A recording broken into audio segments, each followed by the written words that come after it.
nanalo. Bigay natin ito sa second. Tapos yung J-Rock si Charon doon sa last.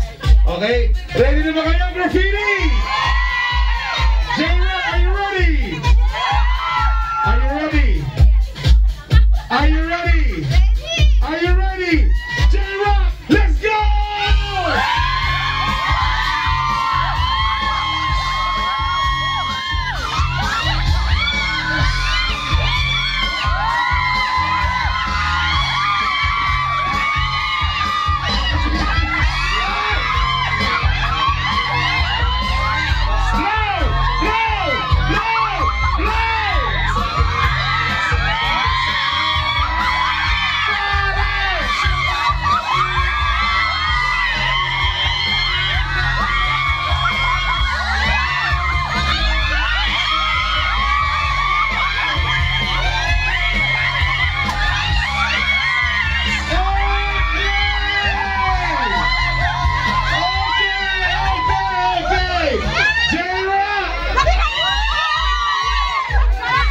Chelsea! Wait lang, so, as you can see guys, meron yung nanalo. Okay? So Grace, you will have this red one. This is for you from Graffiti. Angel, this is for you. And you will have some J-Rock Cicharon for J-Rock. Okay? Bakit ano nangyari? Bakit pumutok? Pumutok agad? Hindi mo alam? Ganun kahati yan. Ganun kahati yung pumutok agad. So Angel, nag-enjoy ka ba? Grace, palabuhan niyo naman si Grace. Diba, aminin nyo, kapag sinabing bar, iba agad yung tumatakbo sa isip nyo. Pero iba dito sa graffiti, grabe yung experience. Sobrang saya. Ito pala yung feeling kapag nasa loob ng bar. Yung feeling na chill lang. Yung talagang ma-unwind lang yung utak mo. Kaya pala maraming nahihilig sa ganito. Talagang ang sarap sa feeling lang guys, na yung 6 days ka nagkuskus tapos may isang araw na mag-chill ka lang, relaxing lang. Try nyo rin dito sa graffiti. Sobrang saya guys. So, ito yung gabi bago ang Chinese New Year. So, naliligo ng dahon ng pomelo, papakuluan, tapos ibubuhos mo sa katawan mo kapag warm na yung tubig. Pangalis daw ng bad luck.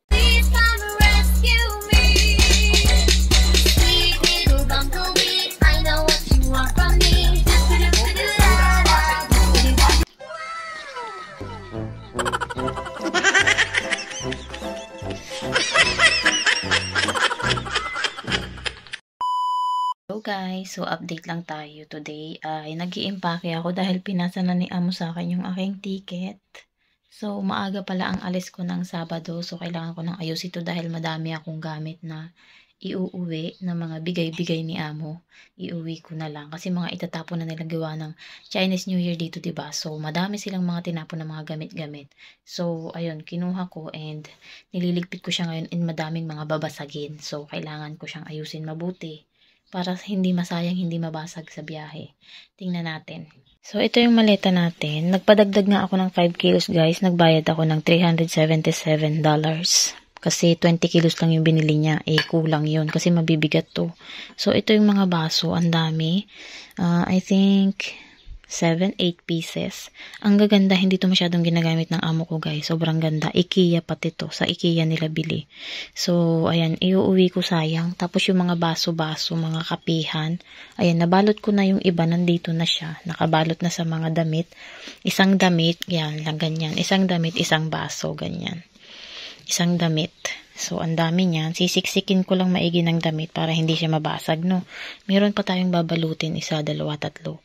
4, 5. Tapos ito pa, hindi rin to masyadong nagamit, tapon na ng amo ko. So, dalhin ko. Mabigat nga lang, guys. So, okay lang. Nagbayad ako. Hindi ko naman na to bibilihin, diba? Iuwi natin. Tapos, yung mga damit din, tsaka, mga ganito, mga bigay din niya ni amo lahat. Ayan. Pati yung mga bedsheet na ganyan. Yung isa nga, hindi ko na dadalhin yung parang panglagay sa bidet. Yung comforter ba yun? Or kung anong, quilt pala, quilt. Ayan, hindi ko na dadalhin dahil hindi na kasya guys, mabigat. So, ito na lang, mga bra, damit ng bata, damit ni Ella, bigay natin. Tapos yung mga laruan ni Ella, nandyan sa ilalim guys, sobrang dami. Ang dami nilang tinapon, sako-sako talaga guys. Nung, ilang araw akong busy, kakatapon ng mga gamit nila. Sobrang dami. Yung akala mo hindi ka na talaga bibigyan ni amo dahil nga alam nyo na kung anong ginawa ko. Pero nagbigay pa rin guys, sobrang saya lang. I know hindi na to katulad ng dati, sigurado, dahil dati binigyan nila sa akin 500. So bakit dala-dalawa? Kasi po mag-asawa. So isa sa among babae, isa sa among lalaki. Tapos ito naman yung galing dun sa taas guys, yung iba. Ito sa amo ko. Ito yung galing sa taas ng kapitbahay. So, ayan, dahil nga wala tayo kahapon, so, binigay na lang sa amo ko. So, tingnan natin yung laman. Tara! Nakita ko na to kanina, papakita ko lang sa inyo. So, ayan. O, alam nyo na, 50. Tapos, 250 ang laman, guys. Nasaan na yung isa? Ayan.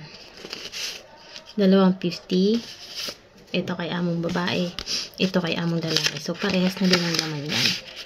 50-50. Dalawa. And ito, so, alam na natin, sa kapitbahay to galing. 20. Uy, may pang Jollibee na tayo. And 20. Ayan, pareho kung ano yung isa, yun na yung isa kapag mag-asawa. Yun lang. Magkano na natanggap nyo ngayon? Nung palabas na ako ng bahay, kakain tayo sa Jollibee, may nagbigay na naman ng isa. 20 yung laman nito, guys. Yung kapitbahay namin na lalaki. Pagkatapos natin guys mag-empake, okay na. Tinimbang ko 25.35 kilos. Yun lang yung allowed natin. Ang mahal, grabe. $377. Nasa ano din yun? 2,1. Mga 2,200. Ganyan. Depende sa palitan. 2,000 rin ang nadagdag sa ano. Ako nagbayad, hindi na nila na shoulder. Hayaan mo na. So, okay naman na yung ating bagahe. Yung meron pa akong 7 kilos na hand carry. Yung bibili ako dito ng biskwit. Tapos yung ibang damit ko pa na hindi ko pa na-impake. Doon na lang sa hand carry kasi 7 kilos pa. Ay, tara maghahanap muna ako ng makakainan. Mag-Jollibee tayo kasi grabe ang gutom ko, gusto ko ng kanin. Kahapon, hindi na ako kumain. Ang mais lang, saging.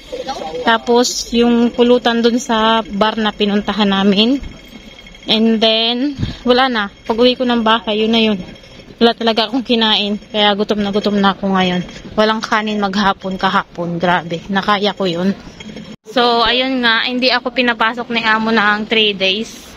Ngayon, 29, 30. Tsaka bukas, 31. Tapos, sa Sunday, February 2, day off din. Wala ding pasok. So, papasok lang ako ng Sabado. Isang araw lang.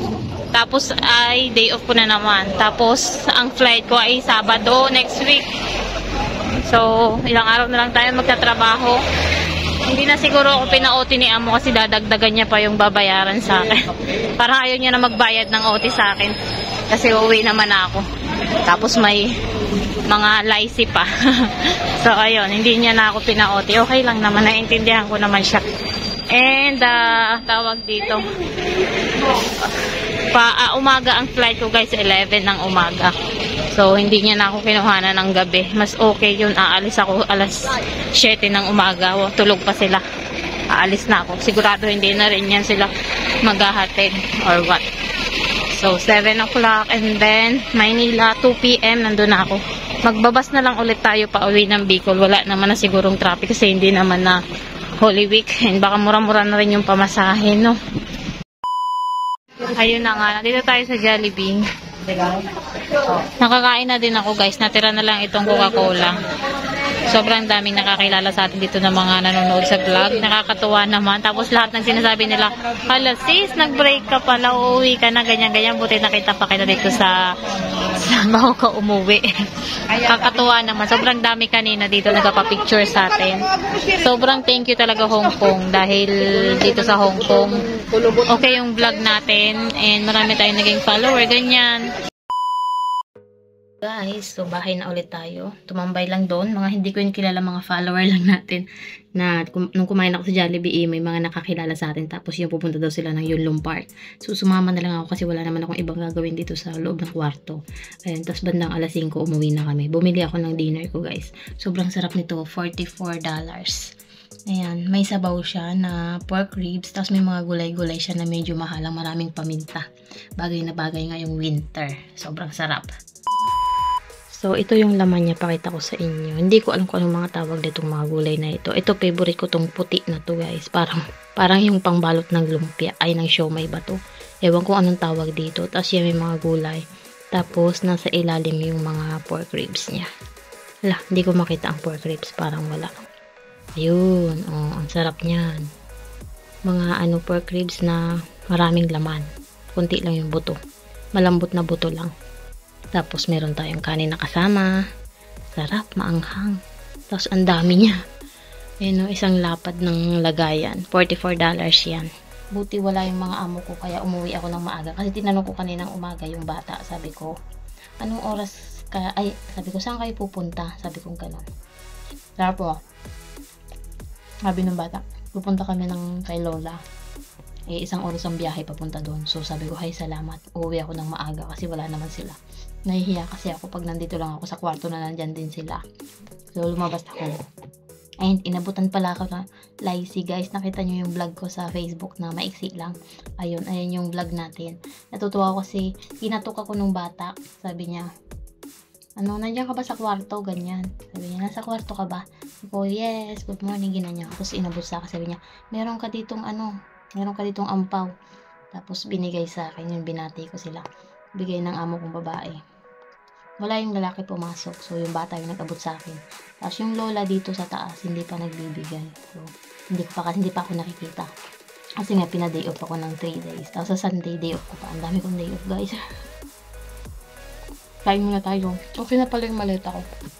Ayan, naka-ready na siya. Ayan, nilagay ko na dito. 25.35. Tapos, AirAsia yung ticket ko. So, hindi ba yun mahigpit? Baka mamaya magbayad ako. 35 lang naman yung sobra.